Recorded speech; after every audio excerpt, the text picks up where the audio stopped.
Hi, good afternoon. Let's start today with GBP/USD. All right, it's a Monday. Again, the pairs can be super slow. The market can be very, very slow, and the volume itself can be super wonky.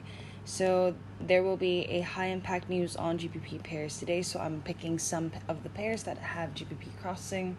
So maybe we can catch some movements in the market. All right, but other than that, usually it's quite slow.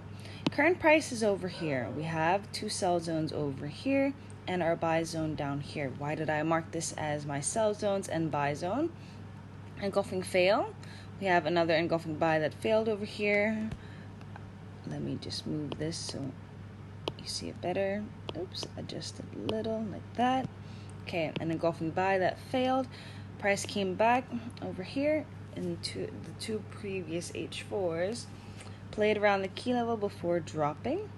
Then we have our buy zone, an engulfing sell that failed. In the process of failing, created an engulfing buy, and we have the second engulfing buy. So we have a complete setup of the buys or the buy zone down here.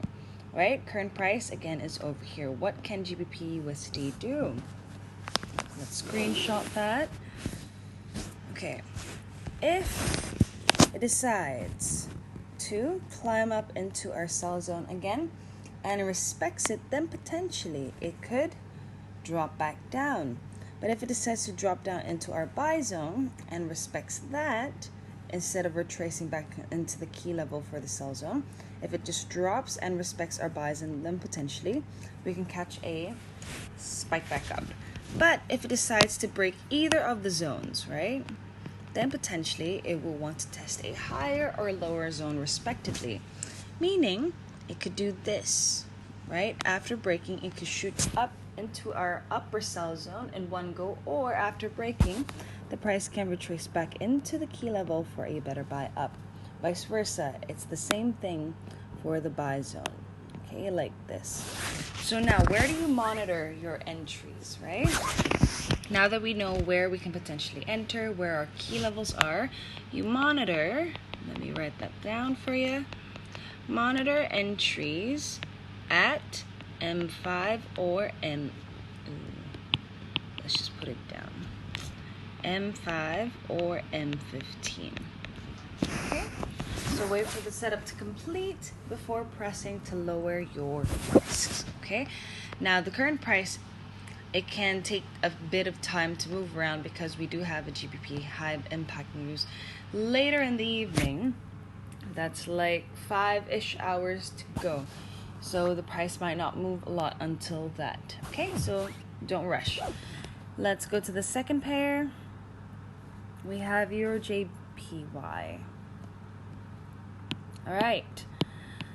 Sell zone and a buy zone. Why is it a buy zone? Engulfing buy meets engulfing buy.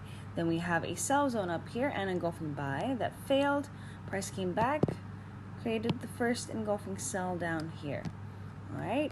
And not only that, I picked this because we have a crossing of the EMAs. So this has a crossing and over here has a crossing. So it might play around this area. It's quite a quality zone, to be honest. Okay, current price is over here. Now, what can you do? Or what can EJ do? If it decides to drop down into our buy zone and respect it, then potentially we can catch a buy back up. But if it decides to break it, then potentially it could go even lower. Okay, vice versa. If it decides to climb up into our sell zone and respects it, then potentially we can catch a sell back down. But if it breaks the zone, then potentially it could go even higher. All right. Now, where do you place your SLs? Let's just put it over here. SL, either 10 to 20 pips above or below the zones.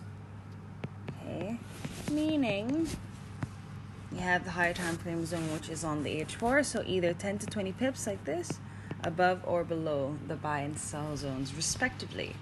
Or if you don't have much of a capital to float, since H4 zones sometimes can be quite large, just set 40 pips